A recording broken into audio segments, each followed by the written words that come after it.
Alléluia. Merci Seigneur. On a parlé beaucoup de Jésus-Christ. On a parlé beaucoup de Jésus-Christ, plus beau que l'argent, plus beau que l'or, que le diamant. Et l'agneau de Dieu qui a été immolé, il mérite la gloire. Il mérite la louange.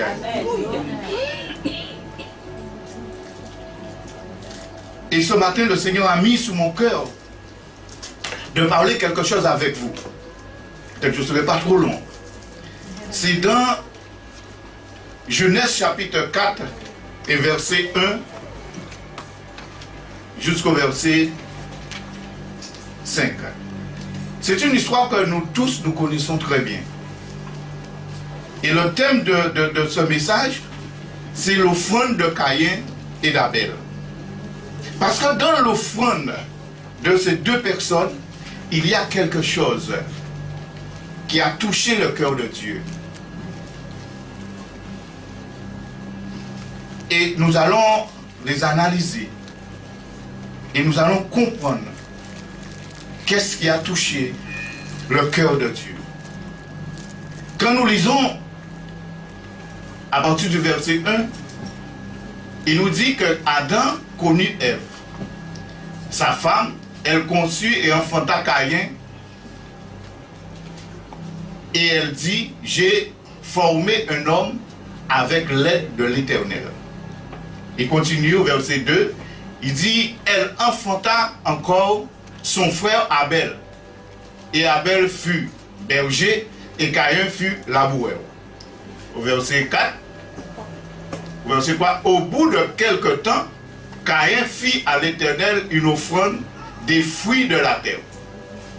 Et Abel de son côté en fit une note des premiers-nés de son troupeau et de leur graisse. L'Éternel porta un regard favorable sur Abel et sur son offrande. Mais il ne porta pas un regard favorable sur Caïn et sur son offrande. Caïn fut très irrité et son visage fut abattu. Voilà deux hommes que la Bible nous présente.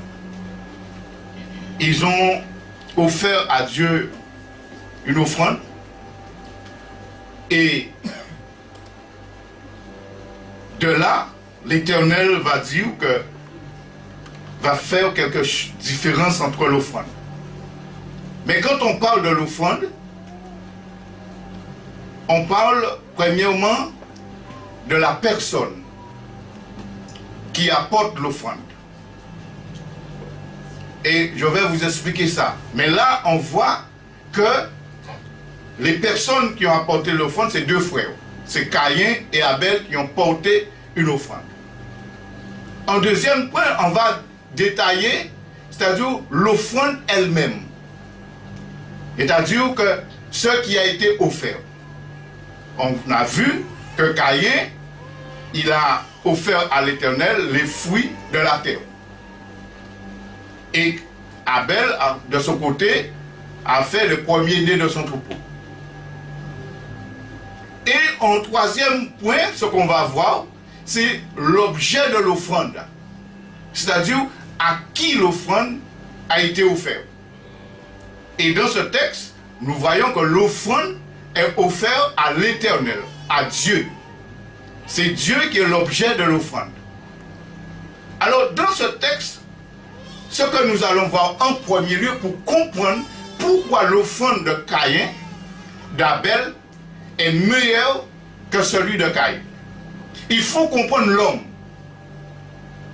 La Bible nous dit au verset 1 que, regarde, il nous dit qu'Adam connut Ève et sa femme et elle conçut et enfanta Caïn.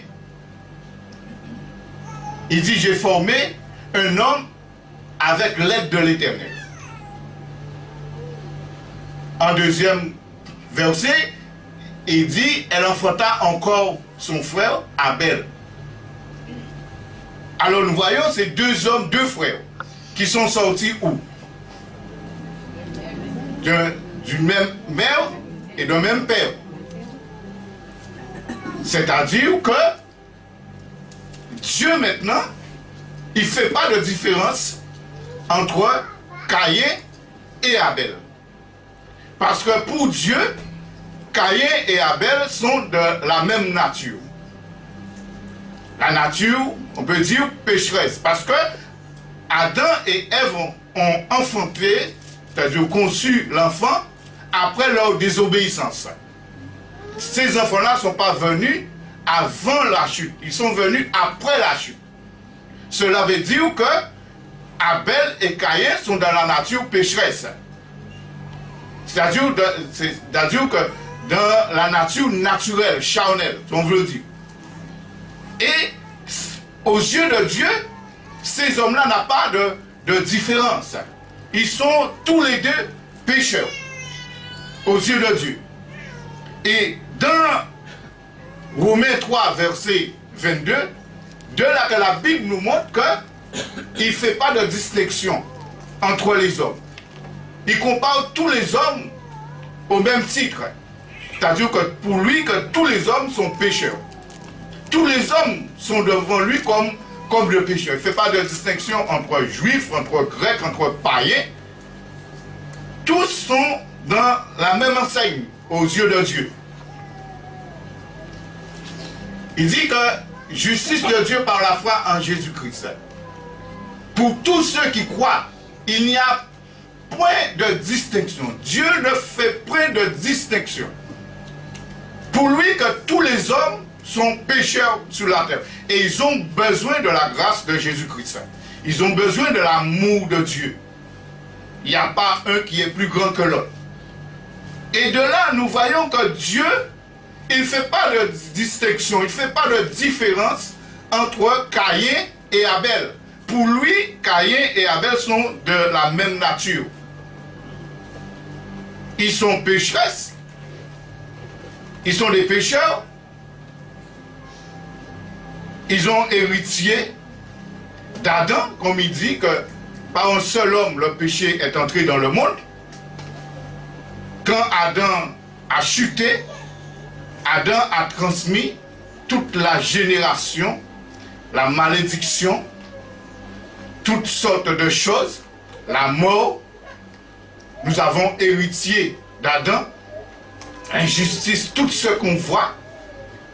Et je pense que c'est deux hommes aussi qui est venu, Caïn et Abel, ils ont été sur le régime de la malédiction, dans la mort, dans la condamnation. Mais ces deux hommes, nous voyons que quand ils vont apporter le fruit, Dieu maintenant ne fait pas de distinction entre deux. Mais la chose, il va faire une différence. C'est dans l'offrande. Parce que ces deux hommes, ils ont apporté quoi? Ils ont apporté l'offrande. C'est-à-dire, c'est quoi l'offrande? Au début, nous voyons que Caïn est quoi? Est laboureur. Et Abel est berger. C'est normal. L'offrande de Caïn, est-ce qu'il est mauvais? On va lire par exemple le verset 3. Il dit au bout de quelque temps, Caïn fit à l'Éternel une offrande des fruits de la terre. Pour lui, mettez-vous à la place de Caïn. Il est laboureur. Qu'est-ce qu'il peut offrir à l'Éternel? C'est le fruit de son travail. Pour lui, c'est la terre, il travaille. Et il va offrir à l'Éternel les fruits de la terre. Parce que l'attitude là n'est pas mauvaise. L'attitude de Caïn n'est pas mauvaise. Parce que c'est ça qu'il a, il le donne. Il donne son offrande. Mais Abel maintenant va faire l'offrande qui dit que, au verset 4, regardez bien, il dit Abel de son côté en fit une des premiers nés de son troupeau, c'est normal. Parce que Abel est quoi? Abel est berger. Et ce que Abel peut offrir à l'Éternel, c'est le fruit de son troupeau. Et il donne à l'Éternel. Vous voyez les deux offrandes que les deux hommes. Mais l'Éternel maintenant, il va faire la différence pas entre l'homme, mais entre l'offrande. Et qu'est-ce que... Vous savez, ce passage m'a beaucoup interpellé quand j'étais jeune converti. J'ai lu, j'ai relu, j'ai fait des commentaires, j'ai fait beaucoup de choses, j'ai jamais prêché sur ça. Mais un bon moment, Dieu te rend sage et te montre les choses. Mais j'ai demandé à moi-même, mais pourquoi Dieu maintenant, il va dire, l'Éternel porta un regard favorable sur Abel et sur son offrande. Il va faire la différence entre l'offrande d'Abel et de Caïn. Et le verset 5, il nous fait comprendre que, mais il ne porta pas un regard favorable sur Caïn et sur son offrande. Alors, qu'est-ce que l'Éternel veut nous dire par là? Il va porter un regard favorable sur l'offrande d'Abel. Il ne va pas porter un regard sur Caïn. Mais qu'est-ce que l'Éternel veut dire par là? Avez-vous déjà posé la question, pourquoi l'Éternel accepte l'offrande d'Abel et n'accepte pas l'offrande de Caïn? Il y a une signification. Mais le Nouveau Testament maintenant, toute écriture est inspirée de Dieu, est utile pour enseigner, pour convaincre et pour corriger. Le Saint-Esprit maintenant va nous envoyer dans Hébreux chapitre 11 et verset 4 pour nous donner un éclaircissement pourquoi l'offrande d'Abel est acceptable, est agréable à Dieu. Et pourquoi il a rejeté l'offrande de Caïn. Ce n'est pas que l'offrande était mauvaise, mais il y a quelque chose dans l'offrande d'Abel qui a touché le cœur de Dieu. C'est comme je vous ai dit que il y a des moments que quand votre cœur loue Dieu, cela touche le cœur de Dieu. Et Dieu prend plaisir. Et quand le cœur de Dieu est touché, il y a quelque chose qui se passe. Alléluia. Et là, dans l'offrande d'Abel, il y a quelque chose qui a touché le cœur de Dieu. Et c'est pour cela que Dieu a fait la différence. Et on a vu, c'est-à-dire l'homme, c'est deux pécheurs, on peut dire. On a vu l'offrande elle-même, ce qu'ils ont amené. Maintenant, on va voir, c'est l'objet de l'offrande. C'est à qui ils ont rendu l'offrande, c'est à Dieu. Et c'est là que l'attitude d'Abel va changer. Alléluia. L'attitude d'Abel va changer. Abel ne va pas se présenter devant Dieu comme Caïn s'est présenté. C'est-à-dire que beaucoup de personnes sur la terre, ils veulent s'approcher de Dieu. Mais comment on s'approche de Dieu? Est-ce qu'il y a une règle de conduite? Est-ce qu'il y a un principe? Mais là, on voit que Abel et Caïn n'avaient pas de loi. Parce qu'à ce moment-là, il n'y avait pas de loi. Après, la loi des sacrifices et des offrandes sont venues par Moïse. On a lu. C'est l'Éternel qui a donné la loi des sacrifices, la loi des offrandes à Moïse. Et il fallait que cela puisse se répéter chaque année, chaque fois. Mais au temps d'Abel, il n'avait pas de loi. Et la Bible va nous révéler pourquoi l'offrande d'Abel était acceptable. C'est-à-dire les deux personnes, ils ne se sont pas présentés pareillement. C'est pour cela qu'en tant que chrétien, il faut connaître qui est votre Dieu. Parce que le monde maintenant, quand j'étais tout petit, il allait m'emmener dans les chapelles. Et il me disait toujours qu'il faut jeûner et il faut rentrer dans la chapelle pieds nus. Vous voyez? Mais moi maintenant qui est venu chrétien, comment je vois mon Dieu? Est-ce que je mets mon Dieu au même enseigne que celui qui est dans la chapelle? Non. J'ai une autre conception de mon Dieu. Amen. Et c'est là que toute la différence a été faite. C'est l'attitude. Parce que la Bible nous dit dans Hébreu, pour un éclaircissement, pourquoi l'offrande de Caïn, d'Abel est meilleure. Il nous donne la réponse. Il nous dit c'est par la foi qu'Abel offrit à Dieu un sacrifice plus excellent que celui de Caïn. Là, il nous révèle quelque chose, c'est la foi. La foi d'Abel. Alléluia. Il dit que Dieu approuvait ses offrandes et c'est par elle qu'il parle encore quoique mort. Mais qu'est-ce que Abel vient faire en hébreu? Dans l'épître aux Hébreux.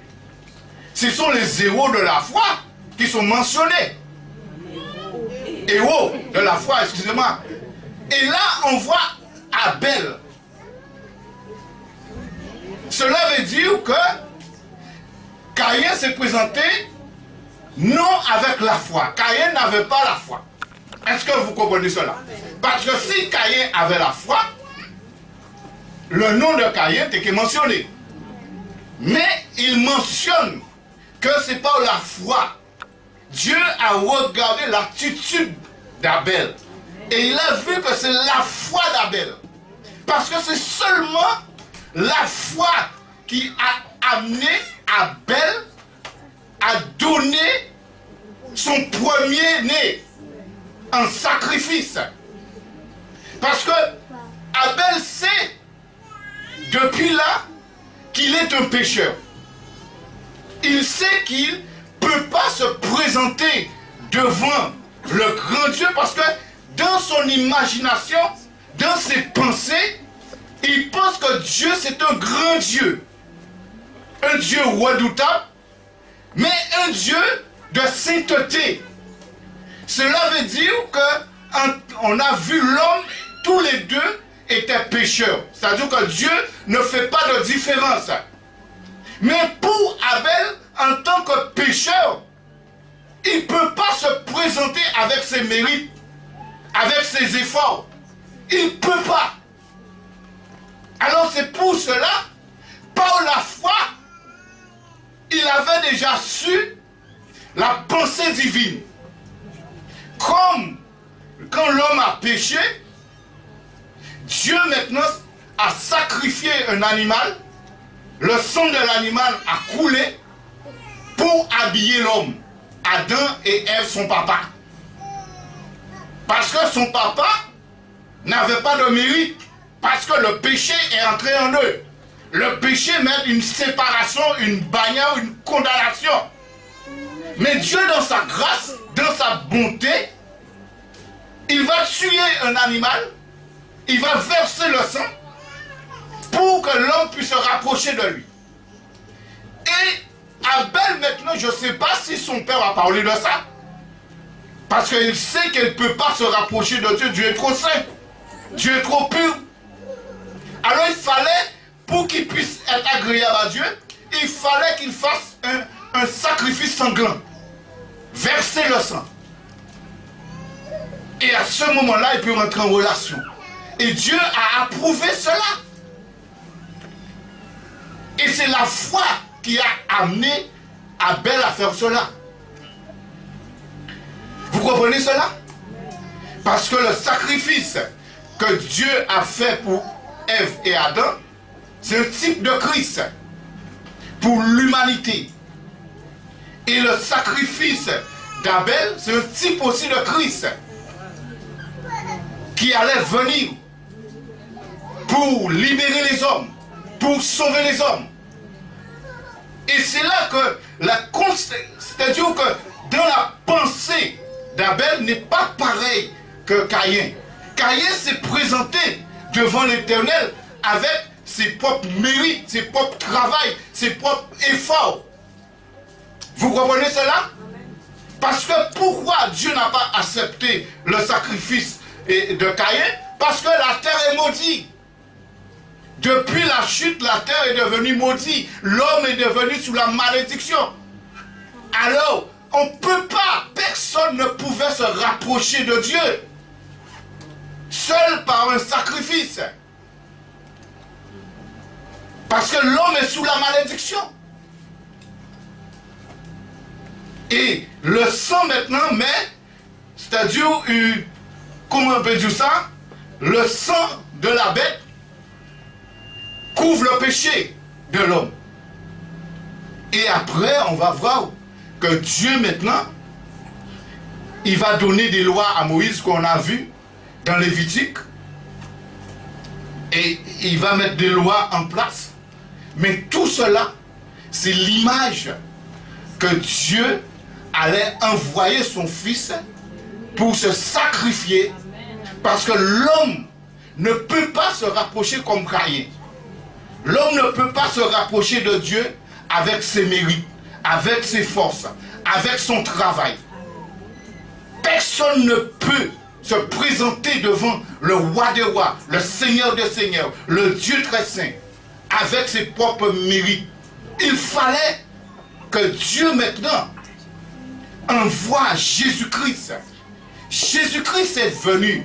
Jésus-Christ n'est pas venu pour fêter. Jésus-Christ n'est pas venu pour faire des choses. Jésus-Christ est venu comme intermédiaire. Jésus-Christ est venu pour que l'homme puisse se rapprocher de Dieu. Pour que l'homme puisse avoir la guérison. Pour que l'homme puisse avoir la délivrance. Pour que l'homme puisse se réjouir dans les lieux célestes. Seul Jésus-Christ, ce n'est pas la religion. L'homme peut chercher Dieu matin, midi, soir dans la religion. Il ne va pas trouver Dieu. Tu peux offrir à Dieu toutes les bonnes œuvres que tu peux. Travailler, travailler, travailler, travailler. Mais tu ne vas pas toucher le cœur de Dieu. On peut travailler, travailler. Avoir des belles maisons, avoir des belles voitures, avoir ceci, avoir cela. Et dit comme Caïn, Seigneur, voici les fruits de travail. Mais ça va rester sous la terre. Seul moyen qu'il y a pour l'homme de rencontrer Dieu, c'est à travers le sang de Jésus-Christ. Il n'y a pas d'autre moyen. Et toute la Bible dans l'Ancien Testament, c'était l'image que Jésus-Christ allait venir pour se sacrifier comme un agneau. Et on va voir par exemple Hébreux chapitre, je crois chapitre 10.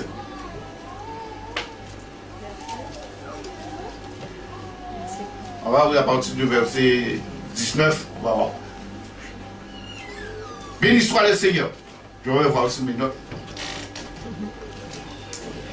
Dieu est tellement bon. Il est tellement merveilleux. Hébreux chapitre 10 à partir du verset 9. On va voir que tout cela nous montre que l'image de Jésus-Christ, c'est-à-dire que, frères et sœurs, on lit à partir du verset 9, excusez-moi, pour mieux comprendre. C'est-à-dire qu'en Jésus-Christ, tout est accompli. Tout est accompli. Et pour que Dieu, Jésus-Christ, c'est l'offrande acceptable, l'offrande agréable. C'est merveilleux. On a chanté beaucoup Jésus-Christ. Le sang de Jésus. Il dit ensuite, voici, je viens pour faire ta volonté. Jésus, il a aboli ainsi la première chose pour établir la seconde. Il y avait des lois, il y avait des choses dans l'Ancien Testament qui symbolisaient Christ. Et Christ va venir établir la seconde. Continue. Il dit, c'est en vertu de cette volonté que nous sommes sanctifiés. Cela veut dire que par l'offrande du corps de Jésus-Christ, une fois pour toutes. Alléluia. Cela veut dire, frères et sœurs, maintenant, pour se rapprocher de Dieu, il faut accepter le sang de Jésus-Christ. Il faut accepter le sacrifice de Jésus-Christ.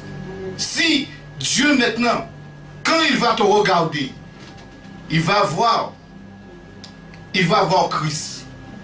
C'est Christ qu'il voit en toi. Il ne va pas le péché. Parce que quand il voit Christ en toi, c'est-à-dire, il voit la gloire de son nom. Parce que le péché est sorti. Mais si quelqu'un n'a pas Christ, il va voir le pécheur. Alléluia, ça c'est la grâce de Dieu. Et au verset 11, regarde ce qu'il nous dit. Verset 11, et tandis que tout sacrificateur fait chaque jour le service et offre souvent les mêmes sacrifices qui ne peuvent jamais ôter le péché. Alléluia. Jésus-Christ, les sacrificateurs, chaque année, ils faisaient des sacrifices. Mais ça n'ôtait pas le péché. Le péché était toujours là. L'homme pouvait se rapprocher de Dieu en se sacrifiant. Mais la grâce maintenant, c'est-à-dire que Jésus est venu une fois pour toutes. Jésus a versé son sang une fois pour toutes. Plus de sacrifice encore. Regarde verset 12. Il dit, lui, après avoir offert une seule sacrifice pour le péché, il est assis pour toujours à la droite de Dieu. Alléluia. Combien de fois il s'est sacrifié? Une seule fois. Et pourquoi les Indiens ont sacrifié encore? Hein? Ils n'ont pas compris la Bible là. C'est-à-dire que la grâce de Dieu, il a envoyé le Christ. Et le Christ a donné son corps. Il a donné son sang. On va continuer pour voir. En attendant désormais que ses ennemis soient devenus son marché. C'est car, par une seule offrande, il a amené à la perfection pour toujours ceux qui sont sanctifiés. Alléluia! Voilà comment vous êtes agréable à Dieu. Parce qu'il dit, sans effusion de sang, il n'y a pas de pardon. C'est le sang de Jésus-Christ qui a coulé à la croix, qui efface les péchés, qui efface la condamnation, qui efface le jugement. C'est pour cela, tu dois accepter par la foi l'offrande qui est agréable à Dieu, Jésus-Christ qui est l'agneau de Dieu, Jésus-Christ qui est le premier-né. Dieu l'a offert pour toi. Maintenant, tu ne dois pas faire les choses de toi-même si tu veux être agréable à Dieu. C'est reconnaître que tu es un pécheur. Venez devant Dieu avec un cœur contrit, un cœur brisé. Parce que toi-même, tu n'as rien pour plaire à Dieu. Tu peux faire tous tes efforts, mais tu n'as rien pour plaire à Dieu. Mais celui qui celui qui est agréable à Dieu, celui qui a plu à Dieu, c'est Jésus-Christ. Parce que Jésus-Christ, il a pris ta place. Jésus-Christ a coulé son sang sous la croix pour toi. Pour te libérer. N'est-ce pas merveilleux, frères et sœurs? Et on a besoin de comprendre cela. De choisir. Est-ce qu'on choisit toujours Caïn ou est-ce qu'on choisit toujours Abel? Parce que la Bible nous montre que il a parlé à Caïn. On regarde Genèse chapitre 4, versets 6 à 7. Même si l'offrande de Caïn n'était pas bon, dans une attitude agréable à Dieu, parce que Caïn, il montre comme si Dieu est égal à lui. Alors il peut se présenter devant Dieu de n'importe quelle manière, dans une attitude arrogante. Alors je peux me présenter devant Dieu comme ça, mais Dieu n'est pas son ami. L'homme est petit aux yeux de Dieu. C'est pourquoi que chaque fois qu'on se présente devant Dieu, c'est avec crainte et respect. Et l'attitude d'Abel était vraiment extraordinaire. Pour lui, il n'a aucun mérite. Et l'attitude de Caïn, c'est arrogant, qu'on peut dire. Il voit Dieu comme lui-même. Il n'a pas besoin. Il peut se présenter avec ses fruits de la terre. Mais Dieu, dans son amour, il a parlé pour Caïn. Quand il a vu le visage de Caïn être irrité, quand il a vu l'attitude de Caïn, il a parlé à Caïn. Il a dit à Caïn, l'Éternel dit à Caïn, pourquoi es-tu irrité? Et pourquoi ton visage est-il abattu? Pourquoi Dieu lui dit, mais Caïn, pourquoi? Mais Dieu lui adresse la parole. Dieu maintenant, il y a beaucoup de personnes qui suivent la voie de Caïn. Parce que la voie de Caïn, c'est l'arrogance. La voie de Caïn, c'est la voie du vacambobinage, qu'on dit là, vous comprenez?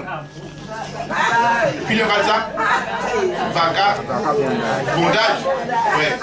C'est-à-dire que c'est ça que la voie de Caïn. C'est-à-dire loin de Dieu. Se disperser, prendre un chemin sans issue. Mais Dieu appelle les hommes, Dieu vous aime. Si quelqu'un qui est là, qui n'a pas Christ dans sa vie, quand tu entends la parole, c'est que Dieu te parle. Et Dieu veut maintenant que tu laisses cette voie. Parce qu'il a tracé un chemin pour toi. Il a tracé une route pour toi. Le sang de Jésus-Christ a coulé. Et Dieu parle. Et quand nous faisons l'évangélisation, c'est pour dire aux hommes qui ne connaissent pas Jésus-Christ, il faut venir, il faut se repentir. Il faut accepter Jésus. Parce que si on n'accepte pas Jésus, les choses terribles vont venir. On parle du virus coronavirus. On ne sait pas si ça va entrer en Guadeloupe. Mais si tu as Jésus-Christ, tu sais même si quelque chose t'arrive, mais tu es dans les bras de Jésus-Christ. Mais si tu n'as pas Jésus-Christ, où est-ce que tu vas aller passer ton éternité? Comme Caïn. Et Dieu parle pour des hommes. Il parle à Caïn, il aime Caïn. Et il dit à Caïn au verset 7, certainement si tu agis bien, tu relèveras ton visage.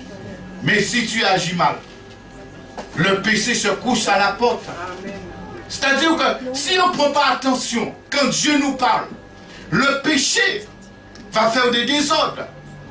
Le péché va amener la destruction. Et Caïn maintenant, il ne prend pas attention de ce que Dieu lui dit. Mais Dieu maintenant, il aime Caïn. Il veut dire à Caïn, relève-toi. Relève-toi, Caïn. Ne laisse pas le péché. Et la Bible nous dit, Et ses désirs se portent vers toi. Mais toi, domine sur lui. Domine. Parce que si tu domines, la grâce, la bénédiction de Dieu va couler sur toi. La malédiction va sortir. Mais Caïn a refusé. Et quand il a refusé, il a une prospérité. Mais après, Caïn est devenu le fils du malin. Parce qu'il est désobéi. Et Dieu maintenant lui dit, domine. Combien de fois Dieu va parler pour toi, pour te dire, dominer, dominer. Amen. Ne laisse pas l'esprit du mal, ne laisse pas l'esprit du péché, ne laisse pas l'esprit de Caïn t'emporte. Tu as l'autorité. Sors de là. Parce qu'on a vu tous les descendants de Caïn ont péri par le déluge. Mais si tu refuses la grâce de Dieu, si tu refuses le sang de Jésus-Christ qui a coulé pour toi, à quel prix le sang de Jésus-Christ a coulé pour toi? Le sang de Jésus-Christ n'a pas coulé comme ça. Jésus-Christ a souffert. Quand on lui a donné des coups de poing sous le nez, le sang a coulé dans le nez. Quand on a mis des épines, épines sous sa tête, on a croisé les crânes. Vous croyez c'était pour toi et pour moi? Comment toi qui es là, tu ne connais pas le Seigneur, tu peux refuser une telle grâce, une telle bénédiction? Quand on a percé ses côtés, on l'a frappé sur son dos. C'était pour toi. C'était pour te donner une vie de bénédiction. Que tu puisses sortir de la malédiction. Alléluia. Béni soit le Seigneur. Mais chacun de nous maintenant, on est libre. Mais l'amour de Dieu est là. Et maintenant, toi qui es là, si tu as choisi la voie d'Abel, c'est que tu as choisi la voie par la foi. Tu as choisi de marcher par la foi, de reconnaître que seul moyen acceptable devant Dieu, c'est le sacrifice et le sang de Jésus-Christ. Il n'y a pas d'autre moyen. Même si tu es là, tu peux faire tout ce que tu veux. Mais c'est le seul moyen d'être acceptable, c'est le sang de Jésus-Christ. Parce que pourquoi? Il dit que c'est l'agneau de Dieu qui est venu. Jésus-Christ, c'est le premier-né qui est venu. Il s'est sacrifié comme une offrande de bonne odeur. Jésus-Christ, le sacrifice de Jésus-Christ était agréable à Dieu. Le sacrifice de Jésus-Christ était acceptable à Dieu. Maintenant, quand tu t'es rapproché de Dieu, la Bible nous dit, par exemple, dans Matthieu chapitre 27 et verset 51. Et je veux conclure avec vous là. Vous avez besoin de la grâce de Dieu. Vous avez besoin de ne pas rester comme Caïn, mais d'accepter l'offrande. Quand Jésus-Christ est venu, et vous savez, frères et sœurs, Jésus a fait beaucoup de choses. Est-ce que vous avez ça? Jésus a guéri les malades. Jésus a ressuscité les morts. Jésus a guéri les aveugles, a guéri des boiteux, toute infirmité. Jésus l'a fait. Mais il y a une chose que Jésus a fait pour toi. Et cette chose-là, c'est ça qui te permet d'entrer dans le paradis et d'entrer dans le royaume. C'est-à-dire que même si on vient, on prie pour quelqu'un, il n'y a pas de problème. Dieu peut guérir une personne. Mais si Dieu peut guérir, Mais ce n'est pas la guérison qui va t'amener au ciel. Il y a quelque chose qui va t'amener au ciel. Et là, on a vu que Jésus, il a fait beaucoup de choses sur la terre. Jésus pourrait rester comme ça. Mais il fallait qu'il passe quelque chose pour que toi et moi puissions rentrer dans le ciel. Pour qu'on, toi et moi, puissions rentrer dans le lieu très saint. C'est sa mort. La mort de Jésus-Christ n'est pas n'importe quoi. Tous les miracles que Jésus a fait, ça n'a pas déchiré le voile. Ce qui a déchiré le voile, c'est sa mort à la croix. Et c'est pourquoi il a dit, voici, le voile du temps se déchira en deux. C'est la mort de Jésus-Christ, la crucifixion de Jésus-Christ sur la croix. Il a déchiré le voile depuis en haut jusqu'en bas. La terre a tremblé, les rochers se fendirent. Il y a quelque chose qui s'est passé, alléluia, quand Jésus est mort à la croix.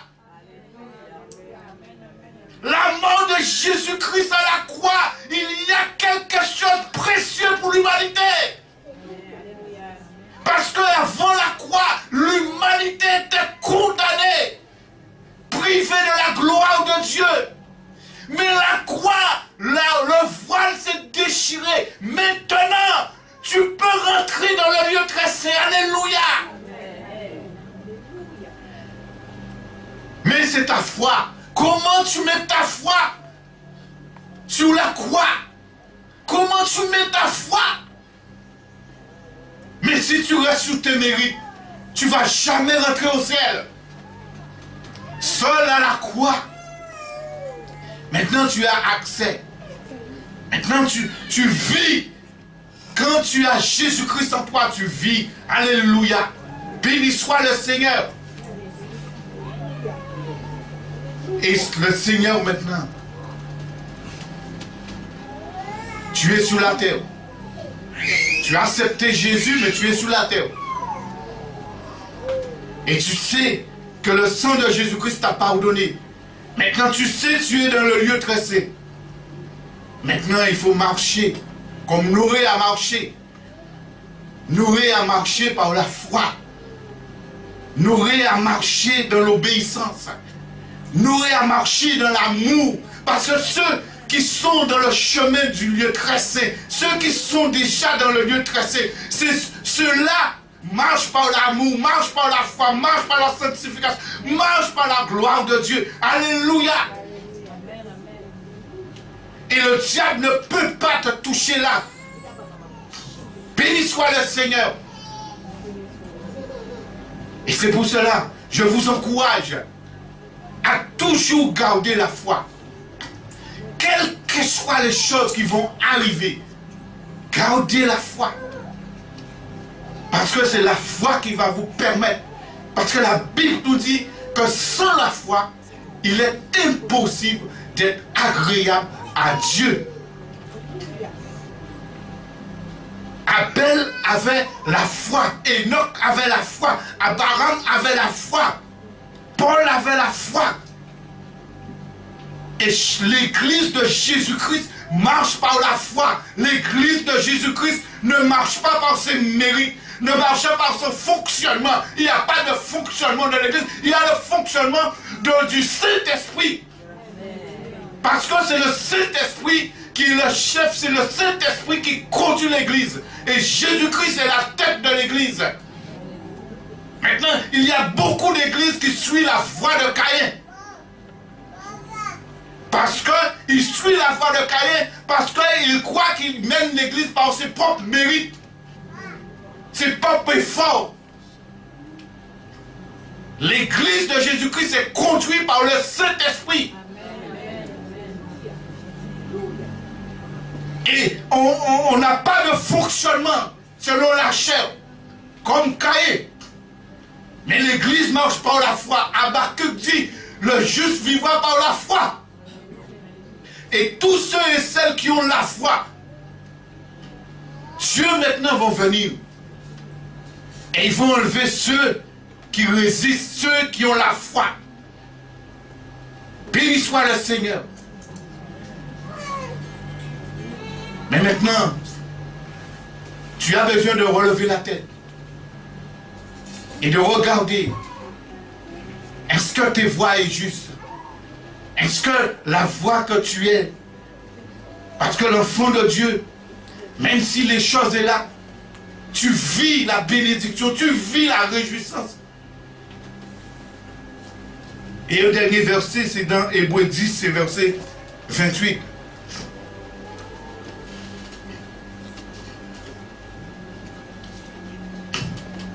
Si tu crois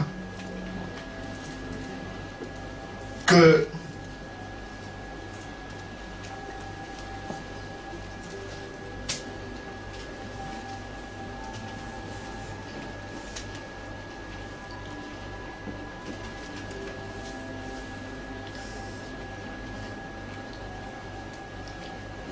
c'est pas ce verset que je voulais.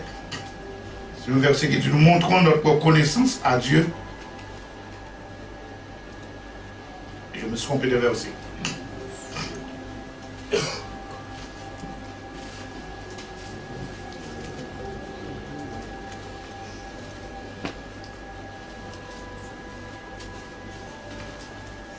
En tout cas, ce que Dieu nous dit, c'est que chacun de nous puisse avoir un cœur de reconnaissance. Un cœur rempli de reconnaissance. C'est comme David. Quand il s'approche de Dieu, il approche de Dieu avec un cœur contrit. D'accord, je vais stopper, c'est pas... Merci, sœur. Hébreux 12, 28.